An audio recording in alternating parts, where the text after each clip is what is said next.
Olá, meu nome é Eduardo Campadelli, sou advogado e hoje nós vamos falar de um assunto interessantíssimo. Os 3 aceleradores do Fature Sem Processo. 3 aceleradores que vão fazer decolar a sua advocacia sem a dependência ou a necessidade de processos judiciais. A gente tem falado aqui no nosso canal de métodos, de formas de se advogar que possam possibilitar um faturamento aí de até R$20.000 por mês, sem a dependência aos processos judiciais ou extrajudiciais. Não é? Esse é o nosso foco aqui no canal. Esse é o nosso objetivo. É para isso que esse canal foi criado. Né? Então, hoje nós vamos falar de um assunto interessante, porque quando eu sofria as dores dos processos do contencioso, né? É bom frisar aqui já no início do vídeo que nada que é dito aqui no nosso canal, nada que é trazido aqui é especulativo. Possui um caráter apenas filosófico, uma ideia. Não. Tudo que eu falo aqui são coisas que eu já aplico na minha advocacia há muito tempo. Então, por exemplo, a pandemia, ela trouxe, né? Ela na verdade, ela antecipou na advocacia algo que já era reconhecido por muitos advogados. Algo, por exemplo, que eu já adotava como regra no meu escritório. A pandemia antecipou algo, uma verdade, que é o seguinte. Vamos lá.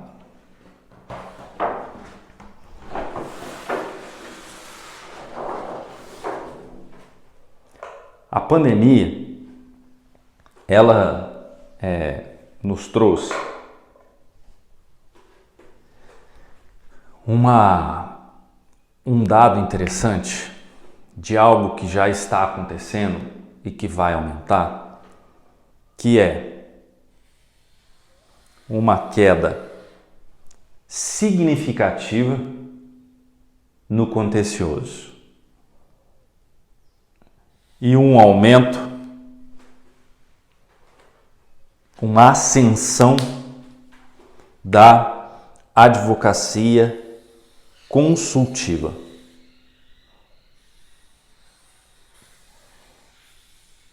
E nós vamos chegar lá, nós vamos entender o porquê disso. Né?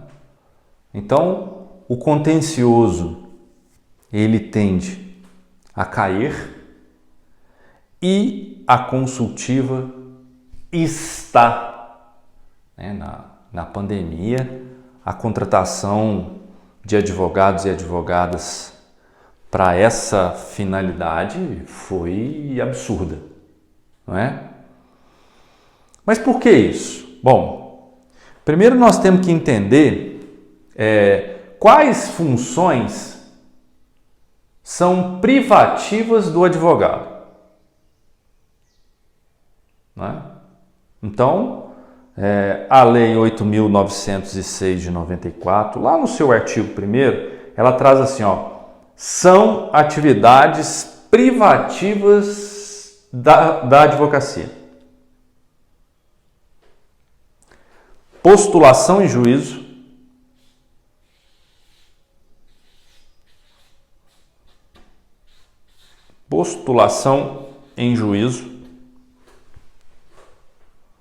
aqui acho que a gente não tem a menor dúvida, né? Aqui estão os processos, né? Judicial e extrajudicial, né? E aí nós temos a consultoria, a assessoria e a direção jurídica, né? Jurídicas. Olha só que interessante. Já lá, muito tempo atrás, muito antes de pandemia, né? Já lá em 1994, o nosso estatuto, que rege a nossa profissão, ele já trazia como um grande nicho no mercado atividades não ligadas aos processos.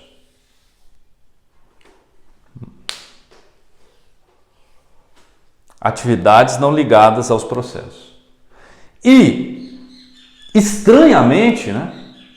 Eu não sei se por causa de... Eu acho que é por causa da zona de conforto. As faculdades de Direito exploram muito pouco isso aqui.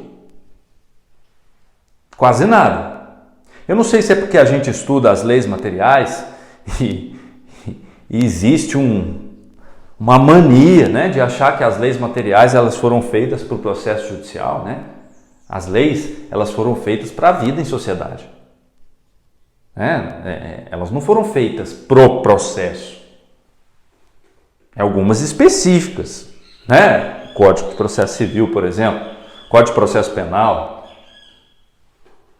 Mas a ratio legis, essa forma do advogado entender a razão de ser das leis, isso transcende, né? Transcende o judiciário. E num determinado momento, que foi o meu caso, alguns anos atrás, muitos advogados e advogadas encontraram aqui se pudesse resumir para vocês em uma palavra, uma alegria profunda, um encontro com a essência da advocacia aqui. A essência da advocacia não está na postulação em juízo. Anotem aí. A essência da advocacia, a beleza, a lucratividade da advocacia não está na postulação em juízo. Ponto. A essência da advocacia, aquilo que nos traz um bem-estar, que nos traz um bem material, que nos traz uma realização, está aqui. Por uma razão muito simples. Muito simples. Aqui, o seu trabalho, ele é muito mais valorizado. Mas muito mais valorizado. Porque aqui, o seu trabalho como advogado e como advogada tem pouquíssima ou quase nenhuma influência externa. Quando eu digo externa, é alguma interferência direta no resultado ou no tempo de entrega do seu resultado. Aqui você diz o que vai fazer, em quanto tempo você vai fazer e ponto. Só vai dar errado isso se você falhar na sua execução, no seu planejamento. Se você tiver algum problema com disciplina, enfim, coisas que você tem total controle, com o seu emocional, com a sua inteligência emocional. Mas aqui você não tem, o seu trabalho de advocacia, de advogado, de advogada, não tem influência externa. Aqui tem. E aqui eu não estou dizendo influência externa da decisão judicial. Eu estou dizendo influência externa do sistema, que é muito pior. Porque a decisão judicial, ela parte de um crivo, ela parte de uma razão, de um senso de justiça daquele que vai te julgar. Uns têm mais, outros têm menos, enfim, cada um é de um jeito. Mas não é isso que importa aqui. O que importa aqui, por exemplo, é o time. o tempo de entrega do teu resultado. Esse você não tem controle quase que nenhum, nem no extrajudicial. Faz um uso capião extrajudicial e tenta dar um prazo para o seu cliente que você vai fazer a entrega. E aí lá no meio tem na hora que o município é notificado, tem uma impugnação do município no cartório. E o cartório tem que encaminhar isso para o judiciário. Você não tem como. Não tem como. Então aqui existe muita influência externa. E aí um dado atual. A postulação em juízo, ela gera prejuízo. Isso era tão óbvio, mas nem todo mundo enxergava. Ela gera prejuízo. Prejuízo de várias espécies, por exemplo, para o empresário. Nós vamos ver um pouquinho à frente com relação às marcas, né? A lei da propriedade industrial.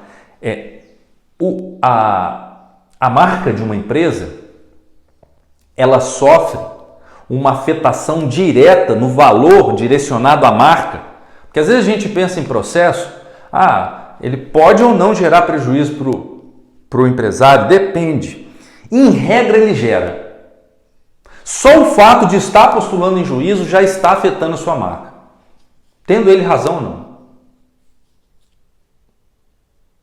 E muitas empresas de consultoria, não jurídicas, ligadas aí ao campo financeiro, ao campo econômico, já comprovaram com dados científicos isso para a empresa. E aí hoje é quase um mantra para os empresários. Eu não quero e não vou ter processo judicial. Se alguém tinha alguma dúvida, se algum empresário tinha alguma dúvida sobre isso, a pandemia veio e tirou qualquer dúvida. Qualquer dúvida. Então, o aumento significativo de serviços de advocacia nessa parte consultiva, de consultoria, de assessoria, de direção jurídicas, estão no auge, estão crescendo exponencialmente. Esse já era, aqui no escritório, praticamente 100% do trabalho é no campo da consultoria. Esse já era o trabalho, já era um grande nicho do mercado, a oportunidade para a advocacia antes da pandemia. Durante a pandemia, ela foi basicamente a única, com exceção de ações trabalhistas, que tiveram um aumento no contencioso, mas basicamente a única. Né? Bom, a inteligência artificial, ela é uma realidade. Quando a gente fala assim, inteligência artificial, né, parece que é algo lá da ficção científica, que talvez quando acontecer nenhum de nós estejamos aqui mais nesse planeta, mas não é isso. A inteligência artificial, ela está presente. E um detalhe, ela está muito presente no judiciário, mais do que nós imaginamos. E nós não estamos falando de simples tecnologias, né, PJE, nada disso, nós não estamos falando disso. A inteligência artificial, ela vem, olha que interessante, ela vem para atuar com uma intensidade muito grande nesse campo aqui, do contencioso.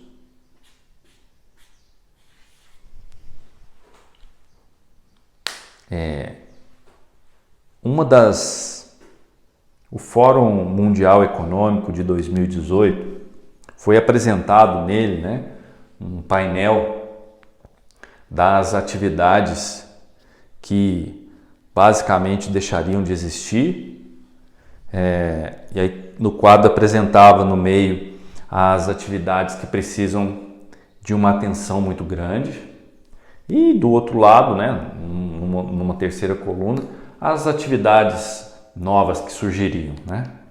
E nesse quadro do meio das atividades que requer uma atenção bem grande está a advocacia. A advocacia hoje é uma profissão que precisa ser reinventada em todos os sentidos. Eu acredito que as faculdades de Direito já vão fazer isso para 2021, por favor. Né?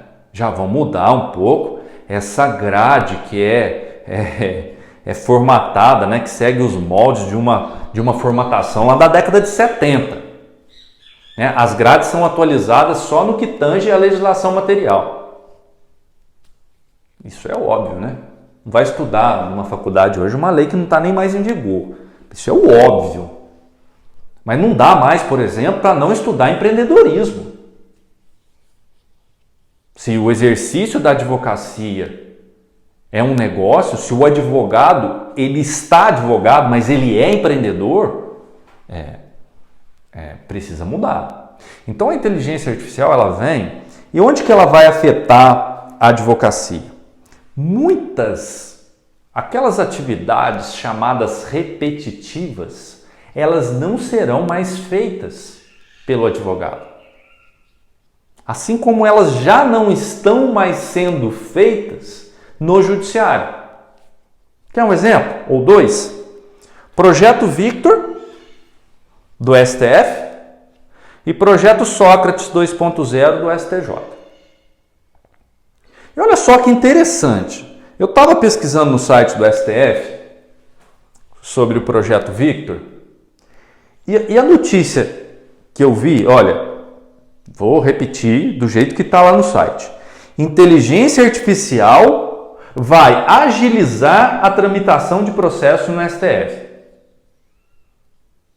E aí vem a notícia. O Victor, um robô, né? Ele irá, é um algoritmo, né? Ele irá ler todos os recursos extraordinários que sobem para o STF. Então, todos aqueles recursos extraordinários que chegam ao STF, o que o Victor vai fazer? O que o Victor já está fazendo? Ele identifica quais estão vinculados a determinados temas de repercussão geral. O Victor, ele faz a função, sei lá, de 30 e poucos funcionários do STF que precisavam ler os processos e identificar se ali tinha repercussão geral, basicamente. Porque isso ganha tempo.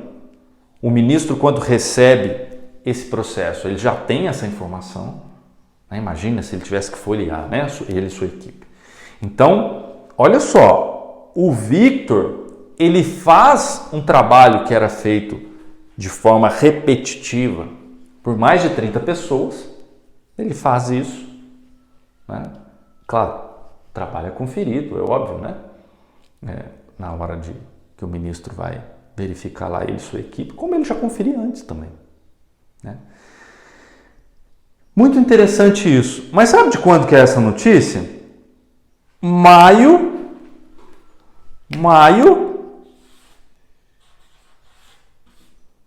de 2018. Está publicado lá no site do STF, quarta-feira, 30 de maio de 2018. Em 2018, o STF já avisava que a inteligência artificial adentrava pelas portas da frente ao STF. Ao STF. E agora, recente, já com o avanço, olha só a notícia do STJ. Revolução tecnológica e desafios da pandemia marcaram gestão do ministro e tal. Revolução tecnológica. Aí eles falam do Sócrates 2.0. Né? O robô, o algoritmo do STJ, ele é capaz de apontar de forma automática o permissivo constitucional invocado nos recursos, os dispositivos de leis que são descritos como violados ou o objeto de divergência jurisprudencial e os paradigmas citados para justificar a divergência. Trabalho que era feito por dezenas de funcionários. O Sócrates, lá no STJ, né? Essa notícia é recente, agora de 23 de agosto de 2020. A inteligência artificial entra pelas portas da frente ao STJ. Veja, atividades repetitivas que eram feitas no STF, no STJ, algumas não estão sendo feitas mais pelos humanos, mas pela inteligência artificial. Aí existe inúmeras discussões, né? Inúmeras discussões. Eu terminei recentemente um curso de especialização em Direito e Inteligência Artificial. Óbvio que existem muitas discussões sobre a inteligência artificial, né? Mas nós estamos falando da parte ética da inteligência artificial, né? Isso aqui não é um menosprezo com a condição humana. Isso aqui não é uma retirada de trabalho. É porque com o avanço da humanidade, trabalho repetitivo é passado. É passado. Hoje os veículos existem para serem utilizados e trazem desenvolvimento. Ou será que alguém anda de charrete nas cidades? Porque existe uma discussão filosófica que os veículos poluem o meio ambiente. Claro, existem os pontos negativos. Mas coloca numa balança. Coloca numa balança e vê o que é melhor para a sociedade. Não para o seu ego. Né? Porque a gente tem mania de fazer avaliação e achar que o mundo tem que caber dentro do nosso ponto de vista. E não o nosso ponto de vista se ajustar com aquilo que é melhor para o mundo. Não é? Então a inteligência artificial é uma realidade. E ela vai substituir muitas atividades repetitivas ligadas ali a juizado especial, justiça do trabalho. Então, o contencioso, muito do que hoje é serviço prestado por advogado, vai deixar de existir em 2, 3 anos. Agora, no campo da consultoria, aqui não há que se falar em substituição do advogado pela inteligência artificial. Aqui não há. Uma máquina, por uma razão muito simples. Uma máquina, um algoritmo, ele não tem inteligência própria. Certo? Ele segue um programa, uma programação. Um programador, né, vai direcionar as resoluções que serão praticadas por aquele algoritmo. Na consultoria, nas decisões difíceis, complexas, se fosse assim, o empreendedor não precisava nem de robô, né? Basta ele ir no Google.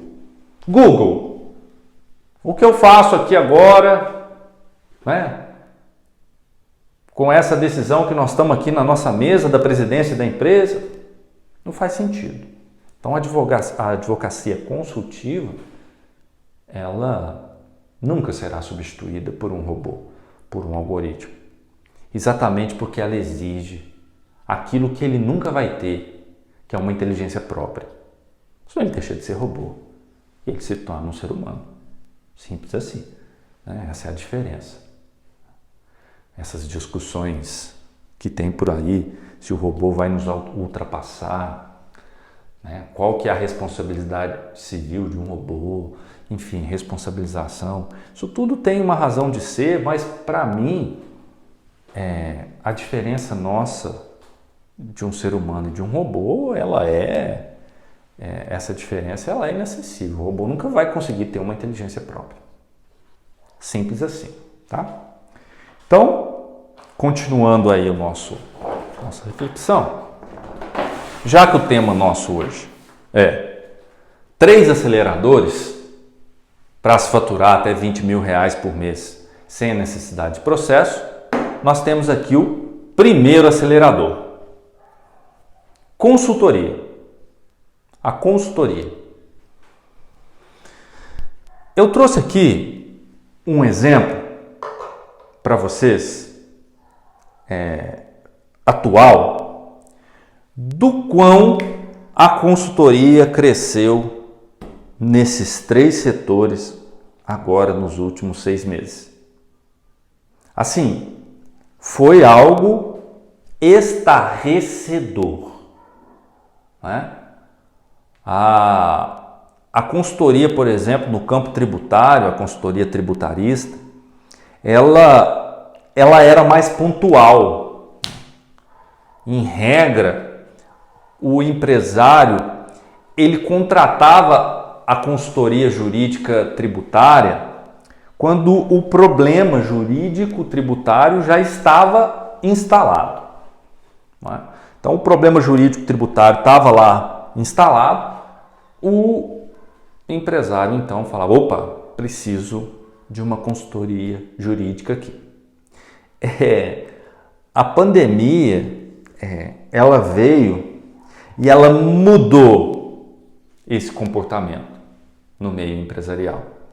Ela mudou e hoje, aqui no escritório, a gente recebe consultas quase que diárias desse tema, né? E assim, os contribuintes, né? Eles querem saber, por exemplo, se há alguma possibilidade, nós estamos vivendo uma crise sem precedentes, né? Se há alguma possibilidade de levantamento de créditos tributários,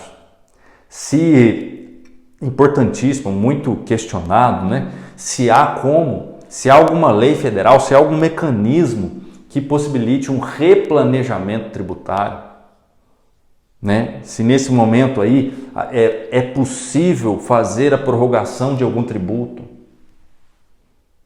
se há um parcelamento em curso, se esse parcelamento pode ser suspenso, se sim, por quanto tempo. Então, são inúmeros questionamentos e que ele não chegou de forma transitória, que ele vai acabar no pós-pandemia, não. Ele vai continuar, ele vai crescer, o empresário vai observar a necessidade de ter uma consultoria tributarista contínua, né? Que eu estou trazendo alguns exemplos. A consultoria aqui, a lista é infinita, né? A consultoria imobiliarista, né? Assim, a advocacia imobiliária, ela tem ainda, né, um aumento significativo de consultoria nesse campo. As relações, os contratos de aluguéis, tanto residencial como comercial, né, eles podem ser suspensos. Pode haver redução de aluguel decorrência da pandemia, né? Assim, é um campo infinito, né? O síndico hoje ele precisa saber ele tem inúmeros questionamentos diários. Como é que fica a área comum? Como é que fica a convivência social? Como é que são feitas as cobranças dos aluguéis, dos condomínios atrasados nesse período de pandemia? Né? Como é que fica a questão do recebimento de visitas no condomínio? E assim por diante, né? Aqui nós temos a consultoria empresarial. Olha, a consultoria empresarial, né? o empresário hoje, e aqui entendam a palavra, a expressão empresário, como qualquer um. Qualquer um. Até o informal. Até aquele que nem CNPJ tem. Hoje, qualquer empresário que não tem uma orientação jurídica, não depois do problema jurídico instalado, aquele que não tem orientação jurídica contínua no campo da consultoria, ele está caminhando para o abismo. Né? Ele está caminhando para o abismo. Então aqui, por exemplo, durante a pandemia, as consultorias foram aqui literalmente diárias aqui no escritório. Interpretação de medida provisória, auxílio ao recursos humanos, atividades, planejamentos emergenciais ligados ao campo de gestão da empresa. Né? Então, as empresas... E aqui é interessante que hoje aqui, por exemplo, entra também aqui muito procurado a área educacional, né? As escolas particulares, né? Com essa limitação, a suspensão das aulas, os questionamentos dos contratos. Nossa, muita demanda na área de consultoria educacional, mas muita demanda, né? Muita demanda. Então, hoje, o advogado e a advogada, o primeiro acelerador para você conseguir ter um faturamento aí de R$20 mil por mês, sem a dependência de processos judiciais, é a consultoria. E aqui vem um detalhe. Em qual área? Na área que você mais se identifica. Ah, mas eu não tenho especialização, por exemplo, em direito empresarial. Bom, vou lembrar para vocês aqui uma coisa. Década de 70. Hoje. Lá na década de 70, o que se exigia? Qual que era a condição para um advogado, uma advogada ser contratado? Títulos.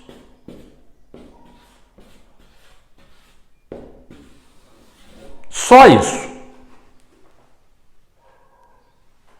Não precisava nem ser bom, mas tinha que ter título. O senhor é especialista em direito empresarial? Sim, está contratado. Está contratado. E hoje?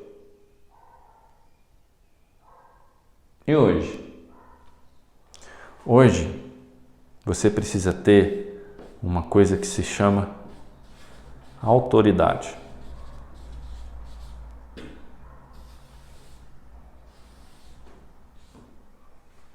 Palavra forte, né? Autoridade. O que isso quer dizer? Autoridade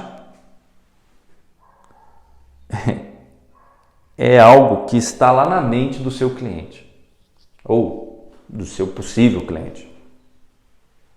Então, antigamente, o seu título despertava essa autoridade na mente do cliente. Por isso que precisava título. Por quê? Porque tinha poucos advogados. Título aqui bastava ser o diploma de conclusão de curso. Sou advogado, ponto. Sou formado, estou vestido como advogado, falo difícil como advogado, logo sou um advogado. Era isso. Hoje não mais. Que bom. Hoje é autoridade. Aqui, essa autoridade, ela vinha na sequência. Você também ia ter autoridade. Mas a sua autoridade, ela era quase que automática. Alguém batia o olho em você, olhava de cima e embaixo, o senhor é advogado? A senhora é advogada? Sim. Então eu tenho um caso aqui para o senhor. É assim. Simples assim. Hoje, o senhor é advogado? Ah, interessante. Vou te conhecer melhor, o empresário. Vamos construir um relacionamento. E aí, o empresário vai esperar esse start na mente dele, onde ele vai identificar em você alguém realmente competente para auxiliar ele na gestão jurídica, na assessoria, na consultoria na empresa dele. Então não é o fato de você ter uma especialização empresarial, pode ter ou não. Hoje, com o avanço tecnológico, você consegue estudar sem fazer uma especialização, ou não? Mas você pode fazer uma especialização também, porque é tudo mastigado, né? Nosso canal aqui, por exemplo, é gratuito.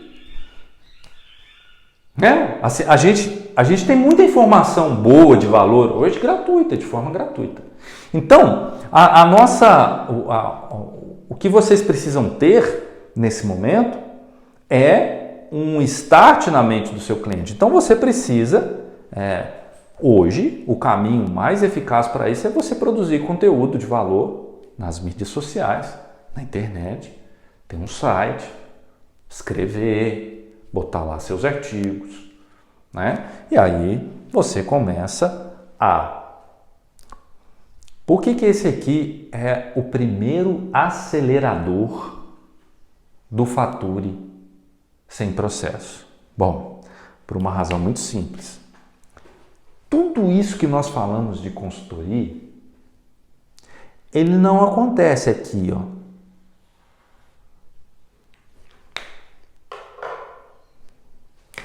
Ele acontece aqui, ó.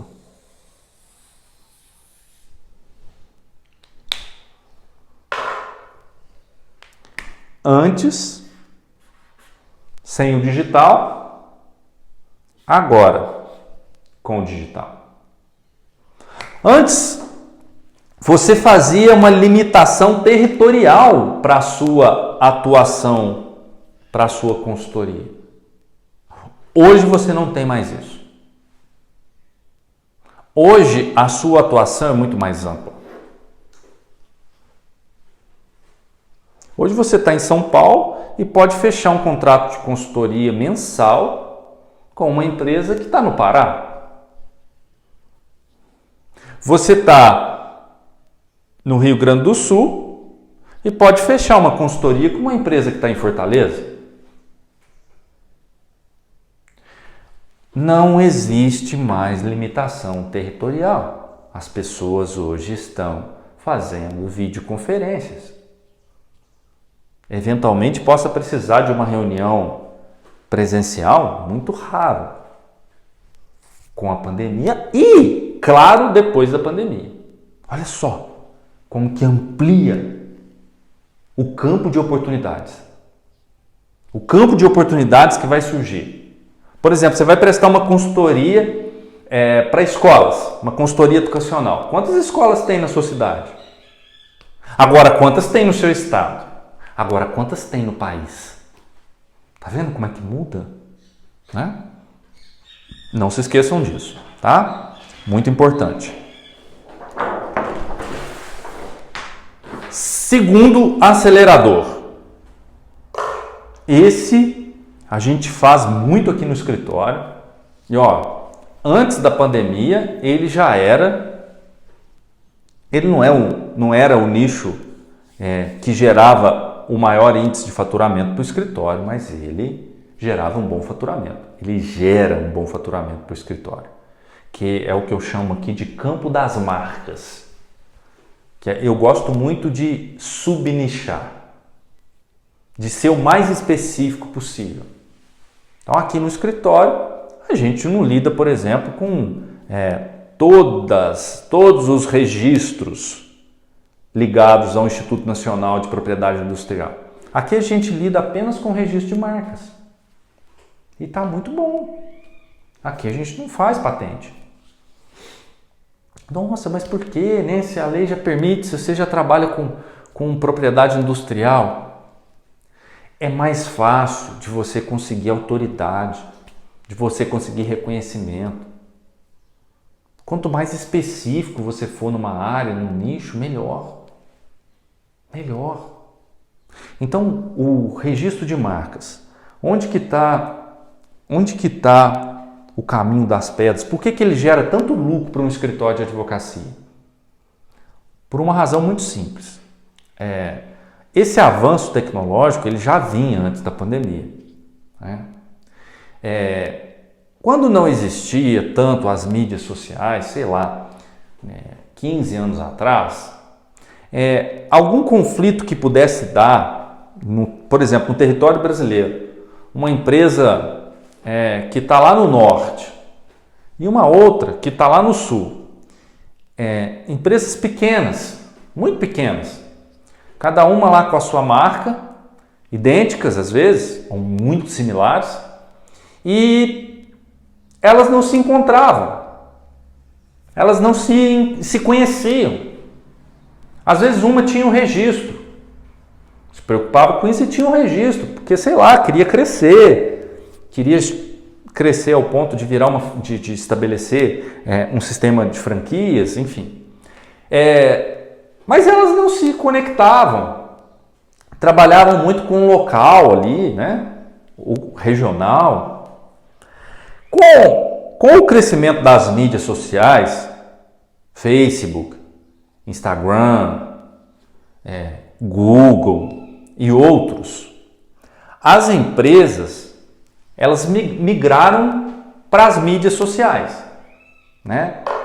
Então aqui eu vou colocar para vocês aqui antes da gente falar do e-commerce, as mídias sociais.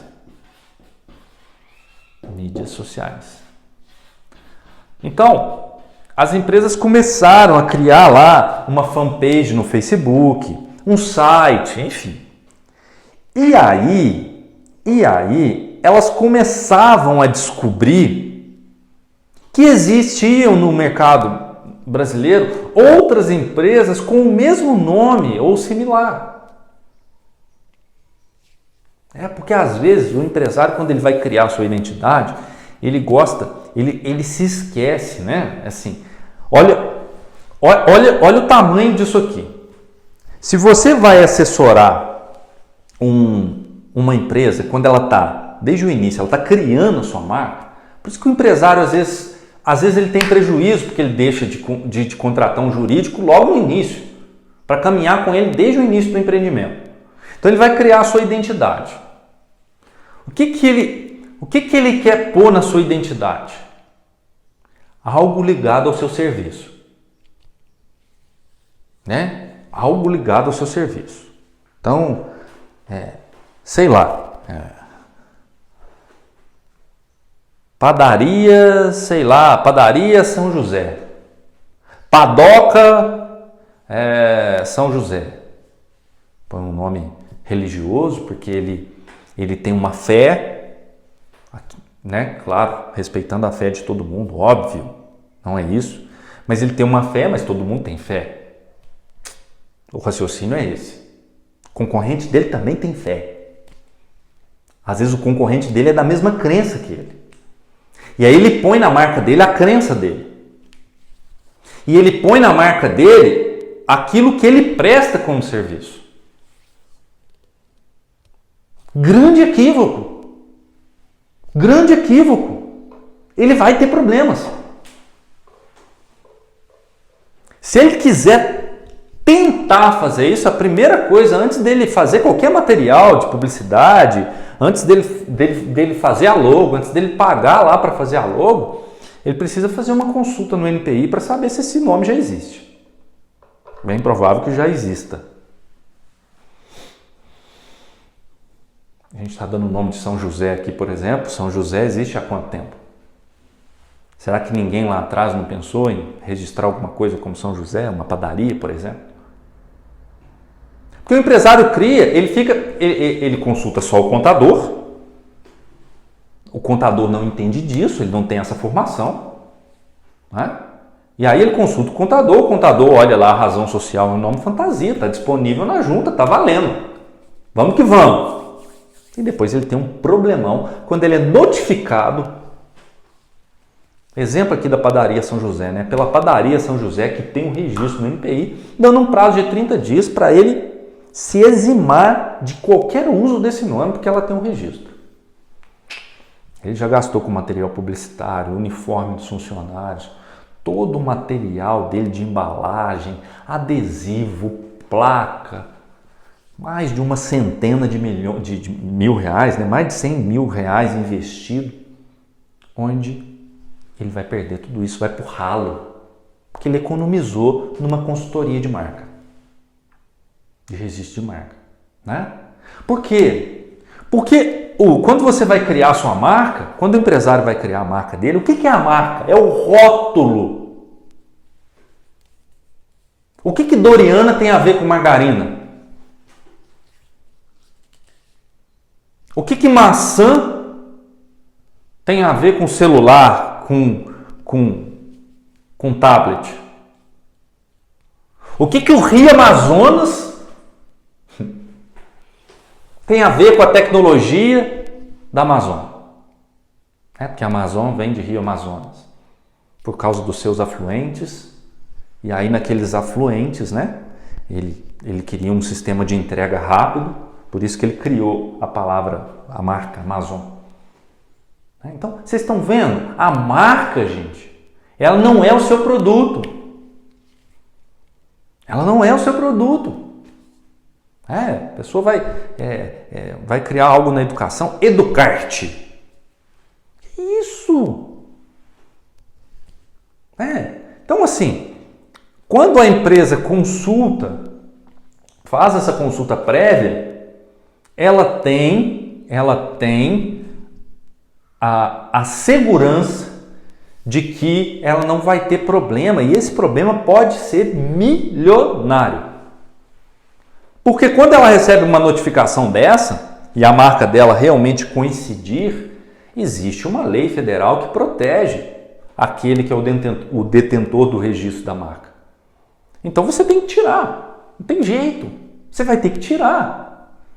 E para você tirar, você vai ter que refazer todo o seu layout, toda a sua publicidade, tirando a imagem negativa no mercado. O povo adora, né, uma maledicência, né? Lá, ele está mudando o nome, deve estar devendo, né? Teve que mudar o CNPJ. Então, o campo das marcas, ele é fabuloso e ele cresceu muito com as mídias sociais, onde as empresas começaram a se encontrar. E agora, gente, na pandemia, isso decolou com o e-commerce. Porque quando você vai para o digital, você precisa de uma segurança jurídica, porque o mundo digital ainda é um mundo muito desconhecido de todos. O empresário parece que quando ele está no analógico, ele está no físico, ele tem mais controle, porque ele vive aquilo ali às vezes há décadas. Mas quando ele vai para o digital, ele não tem mais esse controle.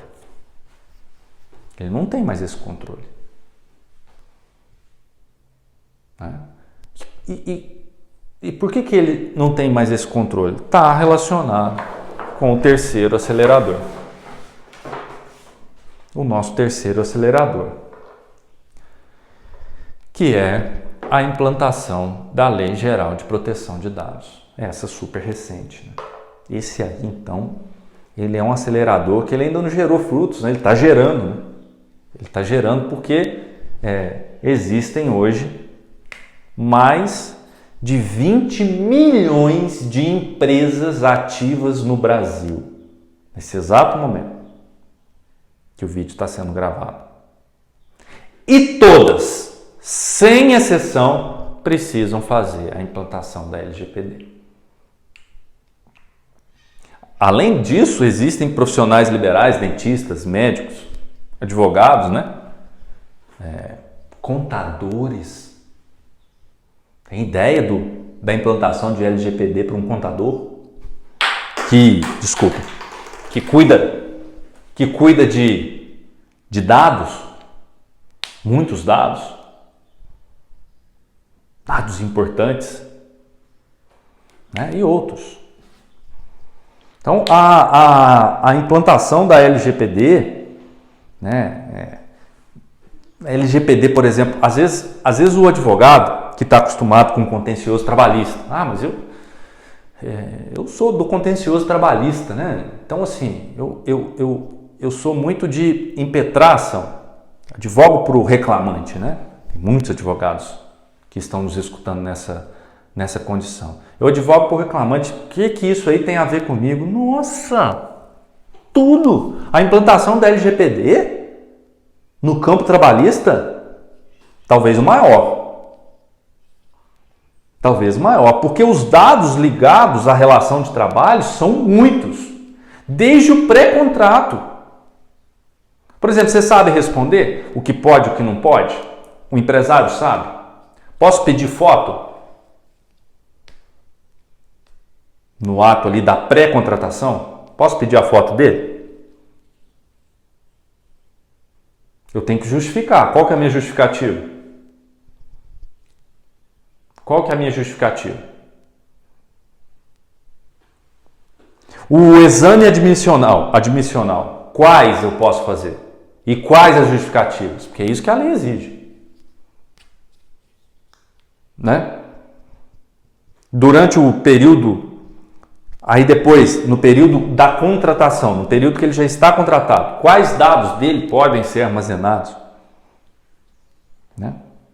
Como que eu trato esses dados? Isso aqui é um campo infinito, gente, de atuação. Nós ainda vamos gravar uma aula só auxiliando os colegas a fazer na prática a implantação da LGPD. Tá? Compromisso assumido com vocês. Eu vou gravar uma aula só com a parte técnica, para que depois dessa aula vocês consigam fazer a aplicação mesmo, na prática. Porque a lei é um pouco complexa, chata, né? Então, mas esse é um nicho no mercado que, olha, não dá. A lei entrou em vigor agora em agosto, né, recente, de 2020. Não dá nem para dizer o quanto que você pode faturar com a implantação da LGPD, mas não é pouco. Não é pouco. E os empresários, eles precisam tomar conhecimento dessa necessidade. Por isso a produção de conteúdo de valor, para auxiliá-los nesse momento, né? E óbvio, para construir faturamento no seu escritório. Aí você consegue, tá vendo o portfólio, como ele vai aumentando? Né? Nós somos muito mais que postuladores em juízo. Muito mais. Aqui a nossa advocacia, ela consegue ser realmente brilhante. Aqui ela não tem nenhuma interferência externa. Aqui ela depende de nós mesmos. Né? Depende de nós mesmos. Então, a pandemia, gente, ela foi um divisor de águas. Ela está sendo um divisor de águas. Né? Isso que a gente traz aqui para o nosso canal todos os dias é uma realidade. É o que eu vivo aqui no escritório. Né? Aquele advogado que ficava sentado no seu escritório, esperando o cliente chegar, geralmente com a mente, né? Porque a gente atrai aquilo que a gente pensa, geralmente com a mente já pensando em processo judicial, em lead, em demanda. Até arrepio aqui só de escutar essas palavras. Né? Por quê? Porque o sistema está complicado mesmo, tá? A gente brinca que é um sistema falido, né? 78 milhões de processos. Qual ser humano dá conta de fazer justiça nesse meio? Com maestreza? Né? Então, assim, hoje um empresário ele chegou à conclusão que uma decisão não pensada corretamente, ela pode ruir com o seu negócio. Hoje o empresário, ele sabe, O empresário, ele monta um negócio hoje, ele não sabe se amanhã, se daqui 10 anos ele vai estar pequenininho ou se ele vai estar um gigante. Ele não sabe. Hoje, as empresas têm um valor que não é mensurado em patrimônio, que chama equity. Equity, muito comum entre os grandes, né? Equity é o seguinte, você tem uma empresa tão boa, tão valiosa, que num determinado momento alguém chega, faz uma conta louca e ele fala assim: quanto a sua empresa te daria nos próximos 10 anos? Aí você faz as contas, em 10 anos aqui minha empresa me daria X. Aí ele fala assim: toma, eu te adianto os 10 anos, te dou em dinheiro, cash, à vista, e você me vende a sua empresa. Aí você fala: nossa, 10 anos de lucro na minha mão agora, não vou mais precisar trabalhar. É assim que funciona o mercado hoje. Hoje não tem mais aquele negócio de empresa eterna com você, empresa Munhá, né?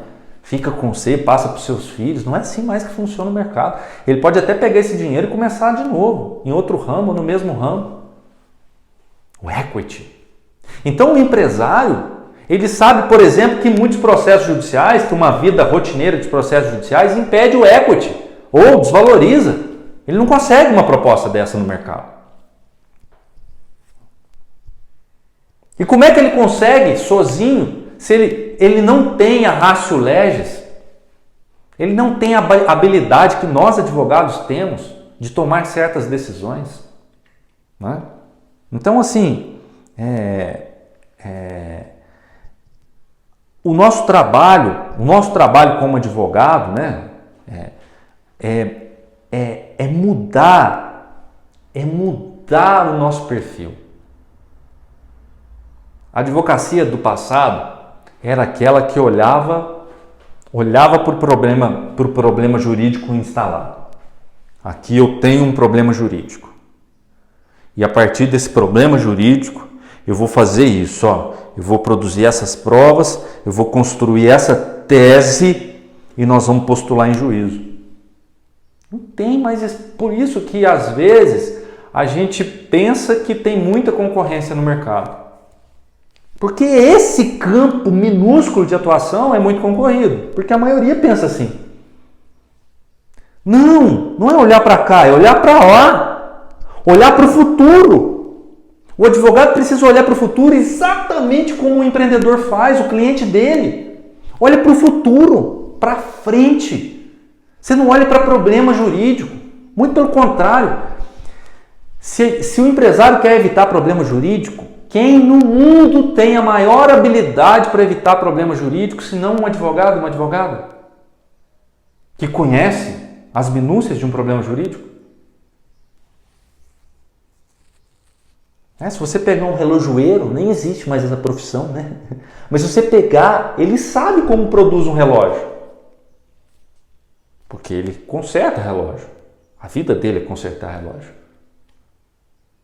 Se a gente tenta consertar relações falidas, que é o processo judicial, como é que a gente não conhece as causas que geraram aquelas relações falidas? Ou não? Então, essa é a mentalidade. Esse é o mindset. E essas são as oportunidades do momento. Que possamos refletir nisso. Vocês deixem aí os comentários, se gostaram, se não. Se tiverem alguma sugestão, podem deixar aí. A gente grava alguma aula, algum conteúdo de valor para vocês que sejam necessários aí para esse momento importantíssimo da advocacia brasileira.